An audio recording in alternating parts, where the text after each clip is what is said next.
நண்பர்களுக்கு வணக்கம். போன வாரம் வந்துட்டு தைமூர் அப்படின்ற மன்னன் வந்து எங்கேருந்து வந்தான், டெல்லி சுல்தானை போட்டு எப்படி பந்தாடினா, முகமது ஷா அப்படின்ற அந்த டெல்லி சுல்தான். ஸோ இந்த டெல்லி சுல்தான்கள் வந்துட்டு எங்கேருந்து வந்தாங்க, முகமது ஷா வந்துட்டு டெல்லி சுல்தான் அந்த பரம்பரையிலிருந்து வந்தவன். இந்த டெல்லி சுல்தான் எங்கேருந்து வந்தாங்க அப்படின்ற இந்த வீடியோவில் பார்க்க போகிறோம்.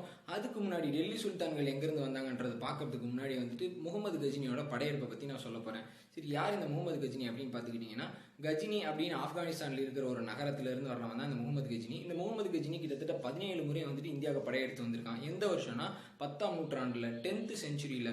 இப்போ நம்ம இருக்கிறது 14th செஞ்சுரி, தைமூர் இருக்கிற இந்த டைமு. ஸோ நம்ம வந்து 10th செஞ்சுரிக்கு போகிறோம், ஒரு 400 வருஷம் பின்னாடி போகிறோம். ஸோ இந்த கஜினி வந்துட்டு முயற்சிக்கு எடுத்துக்காட்டாக வந்துட்டு கஜினியை சொல்லுவாங்க. 17 தடவை 16 தடவை வந்தான், முயற்சி வெற்றி அடையில, 17வது தடவை வந்துட்டு ஜெயிச்சிட்டான் அப்படின்னு. ஸோ அதெல்லாம் சுத்த போய் கிட்டத்தட்ட கஜினி வந்துட்டு 17 தடவை இந்தியா மேலே படையெடுத்து வந்திருக்கான். ஒவ்வொரு தடவையுமே வந்துட்டு ஒவ்வொரு ஊரை வந்து சேதப்படுத்திட்டு போவோம். அதாவது ஒரு சம்மர் லீவுக்கு வந்துட்டு நம்ம வெக்கேஷன் போகிறப்ப எப்படி போகிறோமோ அந்த மாதிரி. இப்போ ஒரு தடவை வந்துட்டு ஆப்கானிஸ்தான்லேருந்து வரேன்னா பஞ்சாப் வரைக்கும் வந்துட்டு பஞ்சாப் இருக்க நகரங்கள்லாம் வந்துட்டு சூறையாடிட்டு போயிடுவான். குறிப்பாக அந்த ஊரில் இருக்க கோயிலுக்கு போவான். கோயிலில் தான் அவனுக்கு வந்துட்டு ஹிந்துக்களோட பலங்கள் அதிகமாக இருக்குது அப்படின்ற வந்துட்டு கஜினி தெரிஞ்சுக்கிட்டா. அது மட்டும் இல்லாமல் கோயிலில் வந்துட்டு எந்த தடுப்போ பாதுகாப்போ இருக்காது அப்படின்றத நல்லா தெரிஞ்சுக்கிட்ட கஜினி அங்கே இருக்கிறதெல்லாம் கொள்ளையடிச்சிட்டு போயிடும். அந்த ஊரை வந்துட்டு ஆக்கிரமிச்சு ஆளணும் அப்படின்னு நினைக்க மாட்டான், கொள்ளையடிச்சிட்டு போயிடும். ஸோ இப்படி வந்துட்டு இருந்த கஜினி வந்துட்டு 17வது முறையாக வந்துட்டு சோம்நாத் டெம்பிள் வந்துட்டு அவனுக்கு கண்ணுக்கு தெரியுது. குஜராத்தில் இருக்க சிவன் கோயிலான சோம்நாத் ஆலயம். ஸோ அந்த கோயில் வந்து தூரத்துலேருந்து பார்க்குறப்பே வந்துட்டு கஜினிக்கு வந்துட்டு அப்படியே கண்கள்லாம் அப்படியே பயங்கர பிரகாசம் மின்னுது. அப்படியே கோயில், இது கோயில என்ன அப்படின்னு சொல்லிட்டு அப்படி கிட்ட வர வர வர கடலோரத்தில் இருக்கிற அந்த சோமநாதர் கோயில். ஸோ உள்ள கிட்ட வர வர வர இவங்க வந்துட்டு யாருமே நம்மளை எதிர்க்க மாட்டாங்க அப்படின்னு நினைச்சு வந்துட்டு இருக்க இந்த கஜினி வந்துட்டு அங்க கோயில்ல நிராயுத பாணியா இருக்கிற அந்த பக்தர்கள் எல்லாருமே வந்துட்டு அப்படியே ஆயுதங்களோட ஓடி வராங்க. கையில கிடைச்சத ஏதோ கம்போ ஒரு கோடாரியோ எதோ எடுத்துட்டு வராங்க. கோவம் கஜினிக்கு செம காண்டாயிருச்சு. என்னன்னா கஜினி என்ன பண்றாங்கன்னா, இவங்க குதிரையில போயிட்டு இருக்காங்க, எல்லாருமே வெட்டி வீழ்த்து, ஒருத்தன் கூட உயிரோடு இருக்கக்கூடாது அப்படின்னு சொன்னோன்னே கிட்டத்தட்ட 50,000 பக்தர்கள் வந்துட்டு ஒரே நாளே கஜினி வந்து வெட்டி வீழ்த்துறான். அந்த சோமநாத் கோயிலை சுற்றி இருக்க அந்த கடல்கள் எல்லாமே சிவக்குது. அன்னைக்கு சாயங்காலத்துக்குள்ள எல்லாருமே கொண்டுட்டு அந்த கோயிலில் இருக்கிற நகைகள் வைரங்கள் எல்லாமே குமிச்சு வச்சிருக்காங்க. கோயில் ஒவ்வொரு ஓரத்துலையும் எல்லாத்தையும் எடுத்துக்கிட்ட கஜினி வந்துட்டு கடைசியில் கோயிலோட கர்ப்ப கிரகத்துக்குள்ள வரான். அங்கே வந்துட்டு ஒரு சிவனை வந்துட்டு அப்படியே எந்த ஃபோர்ஸுமே இல்லாமல் கிராவிட்டியே இல்லாமல் அப்படியே ஆகாயத்தில் மிதந்துட்டு இருக்க மாதிரி இருக்காரு. பார்த்தோன்னே கஜினிக்கு ஒரே ஒரு ஆச்சரியம், எப்படிடா இது அப்படின்னு சொல்லிட்டு வாழை வச்சு நாலா பக்கமும் சுற்றி பார்க்குறான். அப்புறம் தான் தெரியுது சைடில் இருக்க அந்த மேக்னெட்டிக் ஃபோர்ஸ்னால வந்துட்டு இந்த சிவலிங்கம் வந்துட்டு இப்படி இருக்குன்னு சொல்லிட்டு அதை கல்ல தள்ளனோன்னா சிவலிங்கம் கீழே தொப்புன்னு விழுகுது. இவங்க எல்லாருமே சிரிக்கிறாங்க. சிவலிங்கத்தை தூக்கி போட்டு உடச்சிட்டு இவங்க எல்லாருமே கொள்ளையடிச்சது இதை எடுத்துக்கிட்டு வந்துட்டு திருப்பி வந்த ஊருக்கே போகிறாங்க. அதாவது கஜினிக்கே போயிடுறாங்க, ஆப்கானிஸ்தானுக்கே போயிடுறாங்க. கஜினியை பற்றி இஸ்லாமிய அறிஞர்களாக இருக்கட்டும், இல்லை அரேப் அறிஞர்களாகட்டும், யாராக இருக்கட்டும், இந்தியாவில் எழுதுறவங்களா இருக்கட்டும், எல்லாருமே வந்துட்டு கஜினி வந்துட்டு ஒரு சைக்கோபத். அதாவது அவன் வந்துட்டு என்ன ஒரு சூறையாடுறதான் வந்துட்டு ஒரு கொள்கையா ஒரு பழக்கமாக கொண்டவன் அப்படின்னா தைமூர் மாதிரியே கிட்டத்தட்டன்னு வச்சுக்கோங்களேன். அப்படிப்பட்டவன் தான் கஜினி அப்படின்னு சொல்லிட்டு எல்லாருமே எழுதியிருக்காங்க. சரி, இது கஜினி. இப்போ வந்து கஜினி வந்து நார்த் இந்தியாவில் வந்துட்டு படையெடுத்து வந்துட்டு இருந்தாங்க, சவுத்துக்கு வரல. கஜினி படையெடுத்து வந்த 10வது நூற்றாண்டுல நம்ம தமிழ்நாட்டில் வந்து ஒரு மிகப்பெரிய ஒரு போர் வீரன் வந்துட்டு வடக்கு நோக்கி போனான். அதாவது கங்கை நதி கரை வரைக்கும் போனான். இந்த டெல்லி இந்த வெஸ்ட் சைடு வந்துட்டு வரல. அவன் தான் மாவீரன் ராஜேந்திர சோழன். சப்போஸ் ராஜேந்திரன் சோழன் மட்டும் அந்த சமயத்தில் வெஸ்ட் சைடு போயிருந்தானா, அதாவது பஞ்சாப் இந்த டெல்லி இந்த குஜராத் சைடு போயிருந்தானா, அன்னைக்கு கண்டிப்பாக வந்துட்டு முகமது கஜினி அப்படின்ற ஒருத்தனை சந்திக்க நேரிட்டு இருக்கும் அப்படின்னு வந்துட்டு வரலாற்று அறிஞர்கள் எல்லாருமே சொல்கிறாங்க.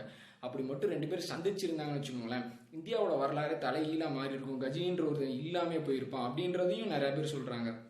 பட் ஆனால் துரதிருஷ்டவசமா ராஜேந்திர சோழனுக்கு வந்துட்டு கடல் நோக்கி சவுத் சைடு பயணிக்கணும், மலேசியா சிங்கப்பூர் இந்த மாதிரி வந்துட்டு கட்டமைக்கணும்னு சொல்லிட்டு கங்கை நதி வரைக்கும் வந்த ராஜேந்திர சோழனுக்கு வந்துட்டு அதுக்கடுத்து வர்றதுக்கான ஆசை இல்லை. ஸோ இதுதான் வந்துட்டு கஜினி, முகமது கஜினி 10ஆம் நூற்றாண்டில் வந்த வரலாறு. ஸோ இப்படி வந்தவங்க வந்துட்டு யாருமே வந்துட்டு இந்தியாவை ஆளணும்னு நினைக்கல. இந்தியா வந்துட்டு ஆண்டுட்டு இருந்தது வந்துட்டு பிருத்திவிராஜ் அப்படின்ற ஹிந்து மன்னன் வந்துட்டு 11th செஞ்சுரியில் வந்துட்டு ஆண்டுட்டு இருந்தான். ஸோ அப்போ வந்துட்டு இந்தியாவுக்கு வந்து இது நாள் வரைக்கும் வந்தவங்களாம் வெளியிலேருந்து அப்படியே படையெடுத்துட்டு வந்து போயிடுவாங்க. राजा भोज एक ऐसे राजा थे जिनके राज्य में शिक्षा सबके लिए थी। ऐसा कोई इंसान नहीं था जिसको शिक्षा से वंचित रखा जाता था, और ऐसा इसलिए था क्योंकि राजा भोज स्वयं शिक्षा में बड़ी रुचि रखते थे। Religion, astrology, Ayurveda, grammar, architecture, science, art, नाट्य शास्त्र, म्यूजिक, योगा शास्त्र, फिलोसॉफी, पॉलिटिकल साइंस, ऐसे कई सब्जेक्ट्स का इनको ज्ञान था। हमारी तो 1-2 विषय पढ़ने में ही शरीर से आत्मा निकल जाती है। ये तो एकदम गजब के इंसान थे। आज के टाइम होते तो आईएएस पक्का निकाल लेते। इन्होंने इन सारे सब्जेक्ट्स पर 84 ग्रंथ लिखे हैं। यही नहीं, इन्होंने काफी अच्छे लेक्स, डैम्स, सिटीज का कंस्ट्रक्शन करवाया। कहा जाता है कि 11वीं सेंचुरी में राजा भोज ने भोपाल सिटी को स्थापित किया। कई सारे शिव मंदिर बनाने में इनका बहुत बड़ा योगदान रहा है, जिसमें से एक बहुत फेमस है मध्य प्रदेश का भोजेश्वर मंदिर। जब शिव मंदिर और हिस्ट्री की बात होती है तो एक मंदिर का नाम दिमाग में आ ही जाता है, गुजरात का सोमनाथ मंदिर। इस मंदिर का जिक्र मैं इसलिए कर रहा हूं क्योंकि इसका थोड़ा सा रिलेशन राजा भोज के साथ है। इसका एकदम क्लियर एविडेंस नहीं है, लेकिन उदयपुर प्रशस्ति, जो कि एक इंस्क्रिप्शन है, इंस्क्रिप्शन यानी शिलालेख, वो दावा करती है कि भोजा ने तुरुष्कास, तुरुष्कास ये संस्कृत वर्ड है जिसका मतलब है टर्क्स, इनको युद्ध में हराया था। कुछ अकाउंट्स ये कहते हैं कि भोजा के सैनिकों ने गाजनीवाद से रिलेटेड कुछ फॉरेन इन्वेडर्स को मार भगाया था।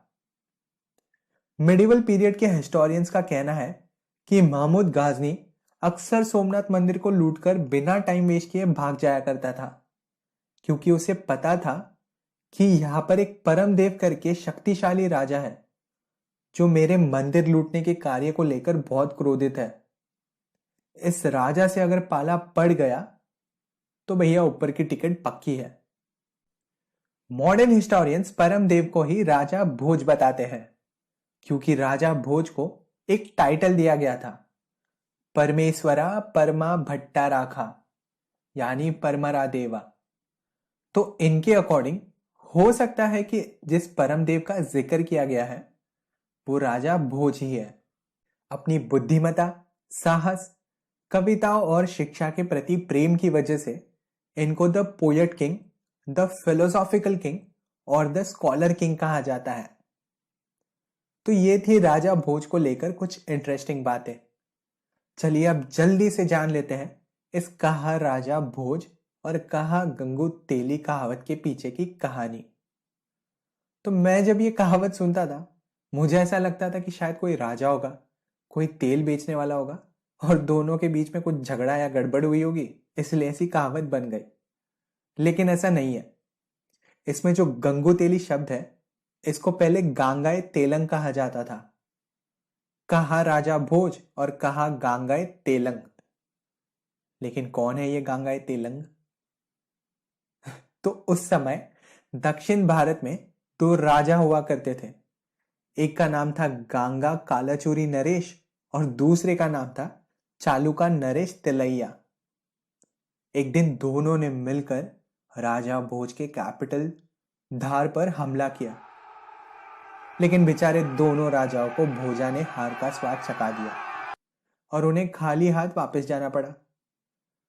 इस पर धार के जो लोग थे वो बड़े खुश हुए और दोनों राजाओं का मजाक उड़ाने लगे और कहने लगे, कहा राजा भोज और कहा गांगाय तेलंग।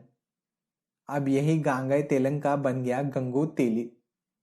उम्मीद है इस वीडियो से आपको भारत के इतिहास के बारे में कुछ नई बातें जानने मिली होगी। तो यार बस फिर लाइक कर दीजिए और शेयर कर दीजिए। मिलते हैं ऐसे ही किसी इंटरेस्टिंग टॉपिक के साथ। Thank you for listening. जय हिंद।